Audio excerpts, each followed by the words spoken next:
Gloria a Dios. Aleluya. Lluvia de bendiciones tengan todos y cada uno de nuestros seguidores, amigos, hermanos en la fe.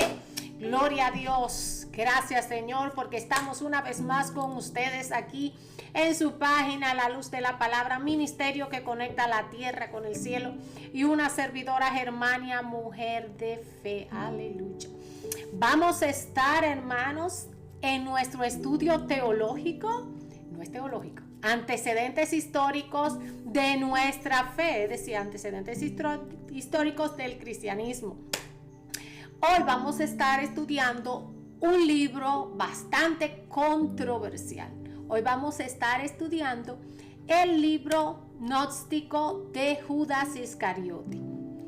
Y usted dirá, wow, ¿y en qué va a beneficiarnos estudiar ese antecedente histórico de ese libro, de ese evangelio? El evangelio de Judas Iscariote. ¿Y por qué hay un evangelio de Judas Iscariote? Sí, como todos sabemos, Judas se ahorcó. Bueno, eso fue lo que nos dijeron. De ahí a que sea verdad, hermano, déjame acomodarme un poquito más acá. De ahí a que sea verdad, eso es otro 20 pesos. Entonces, hoy vamos a estar, primeramente le vamos a pedir a Dios que nos ayude a dirigir esta sección 4 de nuestro estudio. En sección número 4, anoten, sección número 4 estamos, ya que hemos hablado del libro de María Magdalena, hablamos de algunos apóstoles que no estaban en la Biblia y el por qué también. Pero hoy le tocaba a Judas Iscariote. El evangelio de Judas Iscariote es donde vamos a estar entrando hoy. Wow, fuerte, fuerte pero real. Vamos a ver qué aprendemos también, porque de todo se aprende. Yo aprendo de todo lo que yo leo. Porque lo mismo digo yo siempre, oírlo todo y retener lo bueno. Yo leo cualquier libro siempre y cuando yo entienda que este libro me va a ayudar a mí a crecer espiritualmente. Ahora, si me va a sacar de mi fe, pues no, porque mi fe debe estar firme y hay cosas que si uno la lee, pues puede cambiar un poco la manera de ver la vida, la manera de ver la religión. Bueno, yo en la religión, como les digo, aunque nosotros acá como ministerio se mueve como una organización religiosa, no se predica de religión, se predica a Cristo como el centro, como el todo, como el pastor, ¿verdad?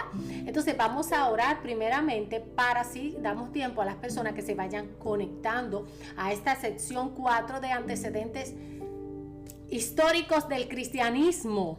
Evangelio hoy de Judas Iscariote. Entonces, Padre Celestial, en este preciso momento te damos a ti toda la gloria, toda la honra. Te pedimos, Señor, que cada palabra que yo vaya a decir, que cada cosa que salga de mi boca sea para la edificación del que escucha, Padre amado. Ayúdame, Señor, a dirigir este estudio de hoy, este análisis, Señor, concreto de los antecedentes históricos, Padre Santo.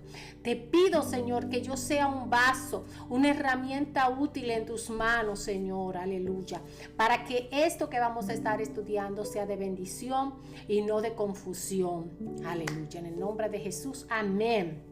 Bien, hermanos, vamos a citar una frase para el día de hoy. La frase para el día de hoy es: cuando Dios habla, hasta el diablo obedece. Wow, fuerte. Marcos Colón, bendiciones para ti, bendito Dios. Creo que las personas estoy dando un poquito de tiempo para que se vayan conectando. Bendito eres, Señor. Cuando Dios habla, hasta el diablo obedece. Esa frase aplica muy bien para lo que vamos a estar hoy analizando, para nuestro análisis de hoy. Así que, hermano, vaya compartiendo la publicación para que así otros puedan beneficiarse de este estudio. Usted dirá, no tiene nada importante estudiar de Judas Iscariote, porque Judas Iscariote era un traicionero, era una persona, que no va. ¿Para qué vamos a predicar de Judas Iscariote? Pero no vamos a predicar, vamos a analizar la vida de ese apóstol, porque ese no es cualquier persona. Eso no es cualquier persona, ese es un apóstol elegido específicamente por Jesús. No como Pablo, que él dice que Jesús lo eligió. Puedo creer, bueno, en cierto modo, ¿verdad? Porque la Biblia ahí lo puso.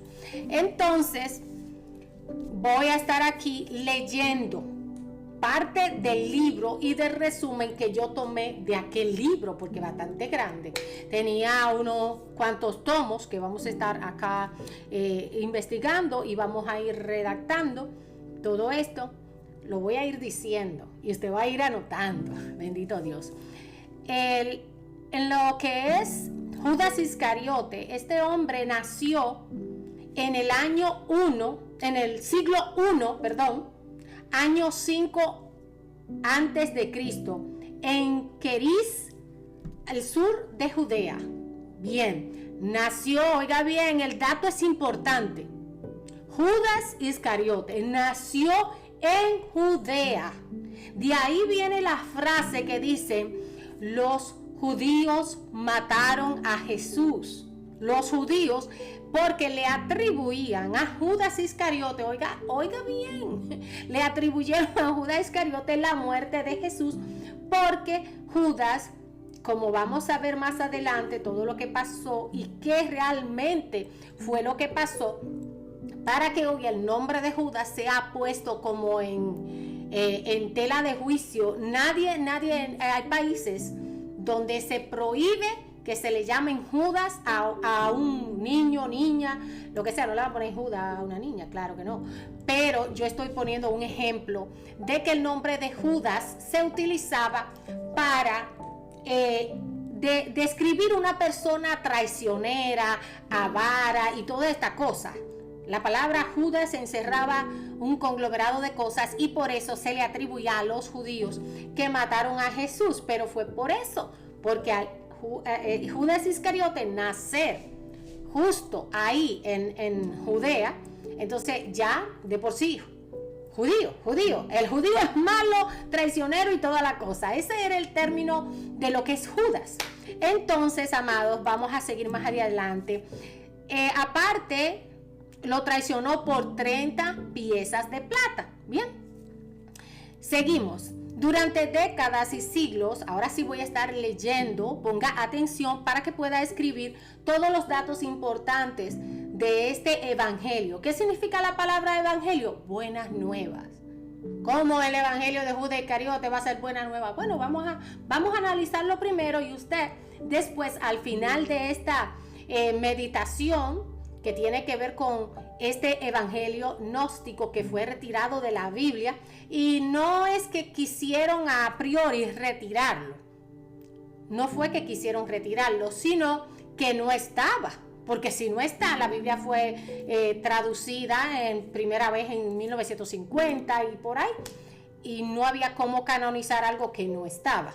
Bien, durante siglos y décadas, el nombre de Judas, como ya había dicho antes, es sinónimo de maldad, de avaricia, de traición. Pero en el Cairo, en Egipto, en el año 1978, un buscador de cosas, de artefactos antiguos y demás, se metió a una tumba donde habían ahí muchos, en la tumba, muchos cadáveres, ¿verdad? Pero recuérdense que los egipcios tendían a que el muerto se llevaba muchos de sus teneres, muchas cosas, si tenían oro, lo que sea, lo enterraban con ellos. Entonces a Judas lo enterraron y metieron en una cajita un libro, el libro de Judas, el evangelio gnóstico de Judas. Entonces, como el hombre cuando destapa aquella caja que saca, mira el libro, pero no sabe qué es eso. Él entiende que es importante, que es bueno, que debe ser algo súper mega valioso, porque él encontró este códice, así se le llamaba a los manuscritos antiguos, códices. Él no pudo leer nada porque no se entendía. Entonces él fue y lo vendió a un lugar donde recolectaban ese tipo de cosas, antigüedades. Y años más tarde ya lo lleva y alguien más lo compra y lo lleva a la biblioteca de Nag Hammadi. Luego de esto, entonces, años más tarde, porque nadie había podido descifrar el códice, entonces se mueve personas se mueven en torno a investigar más profundamente este códice o este papiro. Entonces se mueven ¿a dónde? A New York, a buscar una anticuaria. Y esta se llama Frida Nesselberger, la cual vivía en New York. Y ella, motivada por, wow, mira, que en Egipto hay un códice nuevo, wow, pero esto es una primicia, esto es algo que me da gusto, ¿verdad? Ella decía, pero wow, tanto tiempo, ¿será real que ese es el evangelio de Judas? ¿Será posible que por siglos y siglos esos libros hubieran estado ocultos? Y ella se movió de una vez, cogió para allá. Ese códice, repito, está en esta biblioteca de Nag Hammadi. Allí están todos los códices, el de María Magdalena, el de Tomás. Habían 30 códices en total reales. ¿Por qué le digo reales? Porque ahora mismo vamos a analizar esta otra parte. Yo leí bastante rápido porque ya traté de leer un poquito más rápido para que ustedes puedan tomar la información y anotarla. Usted dirá, ¿para qué? Yo le voy a decir, al final esto nos va a traer a todos una enseñanza. Entonces, bien, recuerden que esta anticuaria, ella analizaba las letras, ella organizaba la información, porque esto de revisar esos códices, usted tiene que saber mucho lo que es la letra hebrea. Este estaba escrito en copto. El copto era una letra que usaban los antiguos egipcios coptos, es decir, una tribu, se podría llamar así, que eran coptos. Entonces la letra de ellos era coptos. Entonces se cree y se afirma que este papiro estaba escrito en hebreo y fue traducido a este idioma del copto. Entonces, esta persona que estudia a fondo lo que son los papiros antiguos y si son reales o no, esta señora se llama Florence Barbré.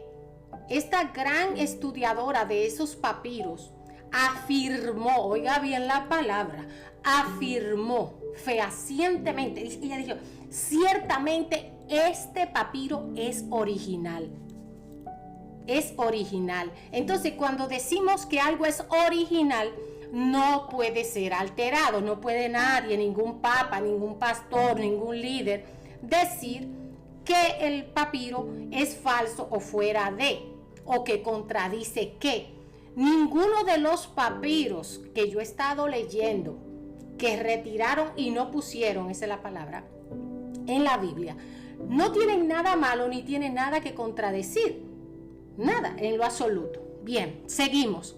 Judas Iscariote se ve en este evangelio como uno de los más íntimos de Jesús y al cual Jesús le encargó, oiga bien, le encargó lo más difícil de hacer. Él le encomendó que tenía que venderlo para que así él pudiera completar la profecía. La profecía se tenía que completar.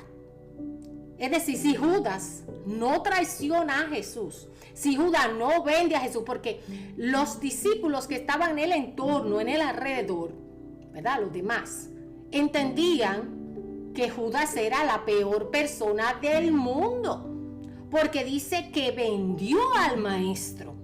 Lo acusaron, le dijeron todo tipo de mal. Pero Jesús mismo le había confiado esto. Él le dice, mira, tú me vas a vender, pero no te atemorices, no te sientas mal, porque es que hay que cumplir el propósito por el cual yo vine a esta tierra. Eso dice el Evangelio. Está en 13 papiros, 13, de lado a lado. Es decir, que estaba bien difícil que todos estos teólogos, investigadores, arqueólogos y toda la cosa pudieran engrosar cada letra y cada cosa donde iba, porque cuando esta estadounidense Frida Nesselberger, ella dice, wow, pero está cañón, está difícil engrosar este libro nuevamente para poder organizar cada oración, porque estaba en un deterioro. Tenía páginas en deterioro. Hubieron páginas que no se pudieron traducir. Ahí habían personas, científicos de lo que es la teología, había de todo en este grupo para decidir que este códice, que este evangelio de Judas Iscariote era real, verídico. ¿Por qué ellos afirmaron, estos investigadores de Discovery Channel, de todo esto que tiene que ver con cosas ocultas y libros, antigüedades y demás, para decir ciertamente es extraño, por siglos es imposible para ellos que estaban investigando este códice, como se le llama a este tipo de libro? Era sorprendente, ellos se sentían, wow, pero esto es súper extraño. ¿Cómo es posible que este códice haya podido sobrevivir siglos y siglos? Porque recuerden bien la fecha que le dimos. Fue encontrado en el Cairo en 1978 y solo hasta el 2000, es decir, hace 25 años, que pudieron empezar su estudio, porque necesitaba Egipto alguien que pudiera descifrar, a un equipo de expertos en lo que era la autenticidad de la letra del papiro. Tenían que saber más o menos de cuántos siglos aproximado era. Entonces seguimos, vamos leyendo.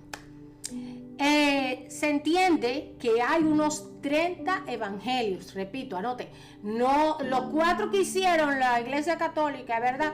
No eran solo eso, porque cada uno de los discípulos, vamos a llamarle los apóstoles, tenían escritos, eran rollitos. ¿Y cómo eran estos rollitos? Bueno, la cosa con esos rollitos es de lo que cada quien había escuchado de Jesús. El cristianismo no se movía de que en un templo, sino que ellos se reunían en casas. Continuamos leyendo. Bien, cuando Jesús le encomienda a Judas que haga este encargo, fue bastante difícil, porque la persecución emocional que él en ese momento, que si Jesús no resucitaba, imagínense, ay, qué lío. Pero el evangelio de Tomás da un punto súper mega importante a por qué sí existe este evangelio, y que algunos creyentes hasta ponían de ejemplo la valentía, el liderazgo que tenía Judas Iscariote para cumplir, oiga bien, anote este punto, para cumplir el propósito por el cual Jesús había venido. Si Judas, oiga bien, si Judas no vende a Jesús, no hubiera habido muerte, no hubiera habido resurrección. Entonces, el evangelio de Tomás aclara algo importante. Dice que el cuerpo, el evangelio de Tomás, refiriéndose a la actitud que hizo Judas Iscariote, el evangelio de Tomás refleja lo siguiente: el cuerpo es una cárcel, y por consiguiente Judas solo liberó a Jesús de esa cárcel para que llegara a su plenitud, refiriéndose al ascenso de Jesús al cielo. Y no estamos hablando de que se murió, estamos hablando de otra cosa, y que usted sabe. Entonces, algunos seguidores de Jesús veían a Judas no como alguien malo, sino como el que hizo posible el cumplimiento de la muerte y resurrección. Ahora bien, ya terminé lo que es el análisis, porque no puedo abarcar, detallar más allá lo que es este libro, a pesar de que tiene solo 13 códices, pero es amplio lo que se demuestra en él, porque es como un conversatorio de lo que creían otros, de lo que creyó Juana. Decía que Judas no era malo, el otro decía tal cosa. Entonces la teoría del ahorcamiento no aparece. No fue Judas, oiga bien, que escribió el evangelio de Judas. Se dice evangelio de Judas porque alguien más lo escribió. Y ahí es donde entra Tomás, quien también en su evangelio, el evangelio de Tomás, hace referencia, y que todavía no hemos dado ese estudio. El evangelio de Tomás lo que nos dice a nosotros es que Judas lo que hizo es liberar a Jesús de ese cuerpo, porque recuerden, si decimos que Jesús es Dios, que Jesús es la forma visible de Dios, se entiende que en el momento que muriera la carne, todo este material, porque cuando ya Jesús resucita al tercer día, ya tenía un cuerpo incorruptible, ya él podía ir al cielo porque él ya tenía un nuevo cuerpo. Entonces, para Tomás, Judas completó la misión que se le había encomendado. A él le encomendaron, mira, Jesús le dijo, tú me tienes que vender. Y Judas, imagínense, Judas seguro le dijo, pero maestro, ¿cómo tú me pides a mí que te venda si tú eres mi maestro? Judas no tenía necesidad de vender a Jesús porque era el tesorero y podía decirle a Jesús, pero regálame algo. Pero era necesario que se dieran los pasos según perdón, me da alergia. El clima está bajando y subiendo, hermano. Bien, entonces, para que se pudiera completar la resurrección tenía que morirse, hermano, tenía que morirse, por lógica. Entonces, ¿qué aprendemos? Mire, este estudio salió más cortito porque el libro era más corto. El de María Magdalena un poco más extenso. Dice, ¿qué nos enseña el libro de Judas Iscariote? A mí en particular me enseñó que hasta uno de lo que uno cree más vil, al final puede ser utilizado por Dios en propósitos que nunca creímos que podía uno imaginarse, porque es así como funciona esta vida. Uno dice, pero ¿y cómo Dios puede usar a tal persona? Pero es que hay un propósito. Tu vida tiene un propósito. La de Judas cumplió el propósito por el cual él mismo Jesús lo eligió como apóstol, sabiendo que lo iba a vender. Pero no todos los discípulos sentían lo mismo que Tomás, porque recuerden que Tomás fue uno de los que dudó de la resurrección de Jesús, porque al darse la cita donde Judas se ahorca y donde ya que vieron que sí, que Jesús se murió, pues Tomás él no creía, y luego de ver a Jesús resucitado, entonces es que él dice, el cuerpo es una cárcel y necesita ser liberado. Judas hizo lo que le mandó el maestro y así él pudo llegar a su plenitud. ¿Cuál era esa plenitud? Materializar, ser el Dios todopoderoso que subió al cielo, que lo pudieron ver. Entonces, sí nos enseña algo, porque si Judas no obedece, hoy no estuviéramos hablando de que hay un Cristo de la gloria, de que hay un Cristo que resucita a los muertos, de que nos levanta. Todo en esta vida tiene un propósito y un plan perfecto para Dios, aun aquellos que no entendemos. Así estaban muchos de los apóstoles, no entendían el propósito de Judas, no entendían nada. Pero tú y yo necesitamos entender que cuando Dios habla, hasta el diablo obedece, que no hay ni siquiera una coincidencia entre una cosa y otra, sino que Dios mismo establece las cosas. Si el hermano, por ejemplo, si nos vamos a la historia bíblica, si los hermanos de José no lo venden, él no llega a ser uno de los administradores de Egipto, su familia hubiera muerto de hambre. Entonces, todo lo que uno ve como Judas, a veces es Dios. A veces Dios para movernos de aquel lugar, a veces Dios obrando en tu vida de una manera que tú desconoces. Hay veces que tú estás tan cómodo en un trabajo, tan cómoda y tan cómodo, que Dios dice, pero es que yo no te quiero aquí, yo quiero que tú subas de nivel. Pero ¿qué pasa? Te acomodas ahí. Pero viene una tormenta de un pronto, una tormenta grande, y te hace mover los cimientos, y tú tienes que correr de ese trabajo, y tú empiezas a decir, pero que esa persona o ese jefe es malo, o esto y que el otro. Pero hay un propósito. De la misma forma que Judas fue utilizado por Dios para cumplir una profecía, oiga bien, para cumplir una profecía, de esa misma forma usted tiene que ver a los Judas que se le presentan delante. A veces es para quitarnos este cuerpo que es una cárcel.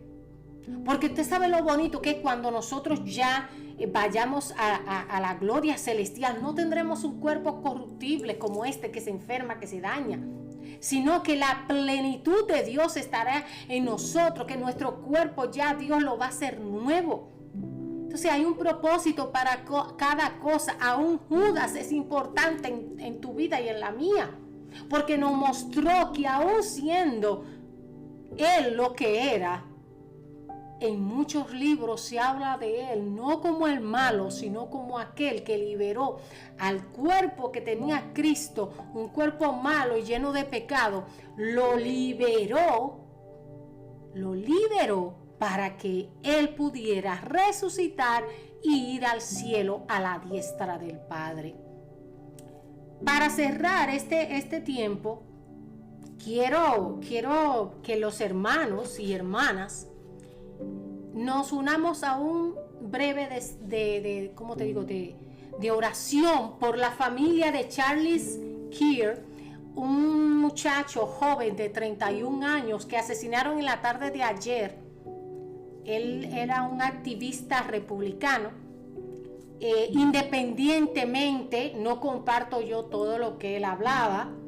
Él decía que era cristiano, aunque tenía situaciones de racismo extremo, y era un líder republicano grande en el término de que la gente tenía las ideas de él podían para uno ser muy agresivas, para otro estar bien, pero oramos y le pedimos a Dios que esto no se siga dando en los Estados Unidos, que independientemente de si él hablara bueno o hablara malo, cada quien tiene que expresar, porque para ser mundo tiene que haber de todo. Yo predico de Cristo, yo estudio antecedentes históricos, yo busco todo lo necesario para dar un mensaje, no como los demás pastores que nada más hablan lo mismo, que ya uno se lo sabe, sino que yo trato de traer informaciones que nos ayudan a nosotros a crecer, a entender que los Judas siempre van a estar, pero que es el propósito de Dios que esos Judas estén ahí, porque son muchas veces para moldear nuestro carácter, para que nosotros podamos entender que la soberanía de Dios está por sobre todas las cosas.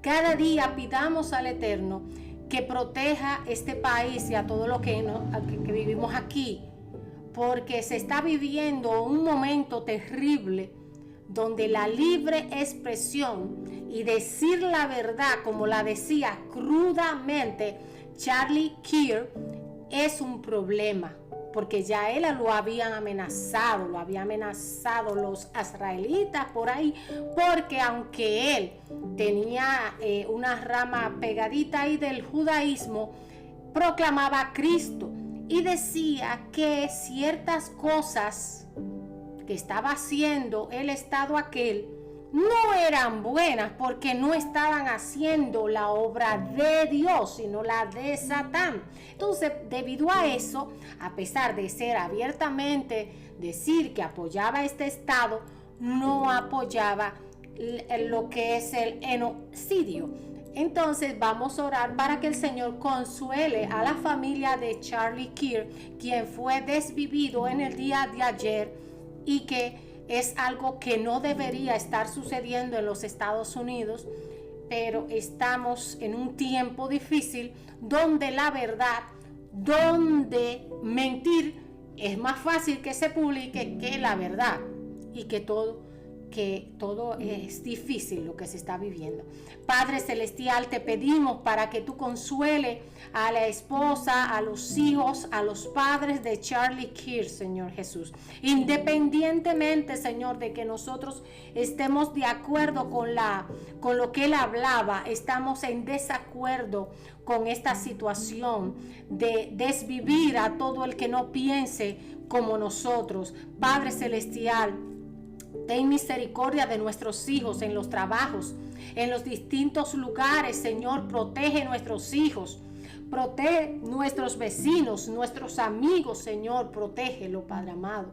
Ten misericordia, Señor, de este mundo, Padre, que está perdido. ¿Cómo es posible que porque una persona sea de X religión o sea de otro color, Padre Santo, se tomen la justicia en su mano y acaben con la vida de alguien? Padre Celestial, protege, consuela a la familia de Charlie Kirk. Tú eres, Señor, el consolador. Tú eres, Señor, el que te pasea por la casa, Padre, de aquellos padres de aquel joven, porque estaba bastante joven. Charlie Kirk tenía solo 31 años. Le quitaron, Señor, lo desvivieron. Ten misericordia, Señor, de que este mal, este odio racial, todo esto, Señor, que está dominando el ser humano, que quiere tomar la justicia por su mano, Señor. Ten misericordia, Padre. Dale, Señor, consuelo a esas familias. Dale consuelo, Padre, esos niños que se quedan huérfanos, esa esposa que se queda viuda, ese padre que enterró a su hijo primero que él. Oh Dios, ten misericordia, Padre, de nosotros y del mundo entero. Padre Santo, te pedimos y te entregamos esta nación, Padre Santo. Oh Espíritu Santo, protege esta nación de una guerra civil. Protege, Señor, a Venezuela. Protege, Señor, a Ucrania. Protege, Señor, a Palestina, oh Dios amado. Ten misericordia, Señor, de tu pueblo Palestina. Ten misericordia, oh Dios, de la tierra que vio a Jesús nacer. Oh Padre Santo, ten misericordia de aquellos que están apartados de ti, Señor Jesús, de aquellos judíos que aún no te reconocen, de aquellos que creyendo levantar bandera de Dios están levantando la bandera de Satanás. Padre Celestial, ten misericordia de nosotros y del mundo entero. Espíritu Santo de Dios, llénanos de tu presencia, llénanos de tu paz. Danos, Señor, esa paz que sobrepasa en todo entendimiento. Dale, Señor, a esa esposa consuelo. Oh Espíritu de Dios, ten misericordia de nosotros y del mundo entero. Todo esto te lo presentamos, oh Dios, en el nombre del Padre, del Hijo y del Espíritu Santo. Amén y amén. Dios le bendiga a todos. Yo espero que este brevísimo estudio les sirva de mucho. Vamos a estar hablando en la sección número 5 de qué eran las cruzadas del cristianismo. Las cruzadas, oiga bien, ahí incluye a los templarios. Vamos a ver en la siguiente sección número 5 lo que son las cruzadas. Bendito Dios. Padre Celestial, bendice a todos y cada uno de los que han estado aquí conectados. Bendice a todos aquellos que de una u otra manera van a entender por qué se lee este libro de Judas, un evangelio gnóstico que no entiendo por qué fue. No es que fue, hermano, quitado. Este evangelio no fue quitado. Este evangelio llegó muy tarde y ya el canon estaba cerrado. Esa es la palabra. Pero sí usted puede leerlo, porque creo que todo libro, todo evangelio, buena nueva, no importa si está canonizado o no canonizado, es bueno leerlo porque de todo se aprende. Yo aprendí que Jesús necesitaba tirar ese cuerpo, como dice Tomás, tirar ese cuerpo corruptible para que Dios entonces fuese puesto glorificado. Tú y yo hoy somos copartícipes de que gracias a Judas Tenemos un Salvador, tenemos un Cristo de la gloria que está sentado a la diestra del Padre. Dios te bendiga rica y abundantemente. Recuerda darle like, compartir, suscribirte a nuestro canal de YouTube In the Light of the Scripture para que tenga todos nuestros contenidos, y también activa la campanita, dale like a nuestro contenido en YouTube, porque juntos podemos evangelizar el mundo. Bendiciones mil. Bendiciones.